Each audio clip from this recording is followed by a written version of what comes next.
طيب كويس قوي. في تصريحات عادي ممكن الواحد يتجاهلها وما يقفش عندها ويقول لك مش مشكلة. تصريحات تانية انت ما ينفعش ما تقفش عندها. في تصريحات تانية ما ينفعش الواحد ما يقفش عندها، زي تصريح احمد السيد زيزو لاعب النادي الاهلي اللي لسه قايله من شويتين مع الاعلامي سيف زاهر، لما قال اللي زرعته في الزمالك بيتحصد دلوقتي. يا احمد التصريح ده انت لك ان تتخيل ان كابتن حلمي زموره رحمه الله عليه ما قالهوش. يا احمد لك ان تتخيل ان كابتن حماده امام رحمه الله عليه ما قالش التصريح ده، ولا ابن حازم اللي هم اساطير النادي.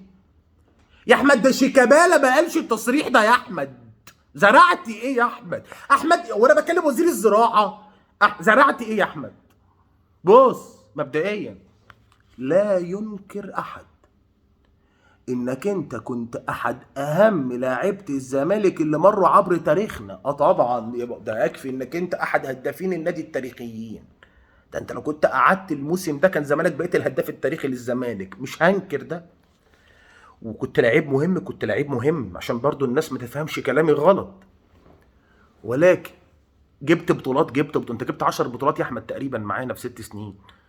يعني 2 دوري واثنين وثلاثة كاس مصر ادي 5، 2 كونفدرالية ادي 7، 2 سوبر افريقي ادي 9، وسوبر مصري تقريبا ادي 10 تقريبا، يعني على ما افتكر. انت لا جبت بطولات يا احمد طبعا، جبت بطولات طبعا.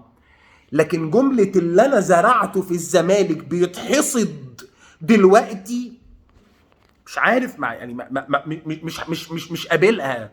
مش عارف اقتنع بيها. زرعت ايه يا احمد بس؟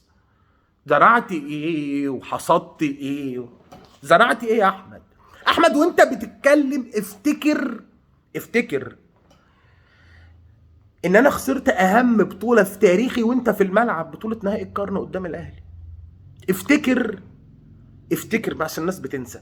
افتكر يا احمد ان انا وانت في الملعب الاهلي غلبني 5 في ماتش، و4 في ماتش، و3 انا الاهلي غلبني بكل النتائج وانت في الملعب من اول 5 وانت نازل. فكنت الاهم. انت كنت الاهم، لا كنت اهم لاعب في الفرقه. ولكن رحيلك كان بمثابه طوق نجاه. ليه؟ لان استمرارك كان هيبقى بشروطك، اللي هي الحصول على عدد معين من ملايين الجنيهات. فما كنتش هقدر اوفر ده لعيبه تانية، فكنت هعمل فتنه في اوضه اللبس. زائد ان انا كان هيبقى عليا فلوس ليك، لان انا اوريدي عليا فلوس ليك دلوقتي.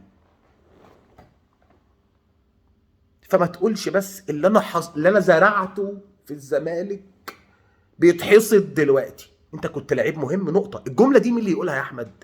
رئيس نادي مسك الزمالك 6-7 سنين، وبعد ما الراجل مشي الزمالك لسه بياخد بطولات، فيقول لك اللي انا زرعته بيتحصد اهو. شفتوا بقى السيستم اللي انا حطيته؟ مدير رياضي قعد في الفرقه 6 سنين، قعد في النادي 6 سنين، وبعد ما مشي انا لسه باخد بطولات. يقول لك بص بقى اللي انا زرعته بيتحصد اهو. شفتوا السيستم اللي حطيته لكم؟ مدير فني عمل فرقه قويه جدا، حط سيستم، عمل نمط معين هجوميا ونمط معين دفاعيا، الفرقه خدت عليه. فالعيال لسه واخدين على افكاره الفنيه، فالمدير الفني اللي بعده لما جه ما تعبش، فيقول لك بص بقى اللي زرعته بيتحصد ازاي. اقبل من دول الكلام ده، لكن ما اقبلوش من فرد كان وسط فرقه، ما اقبلوش من لاعب من ضمن 11 لاعب. في يا احمد، هو انت ديل بييرو يا احمد؟ يا جماعه سلام عليكم.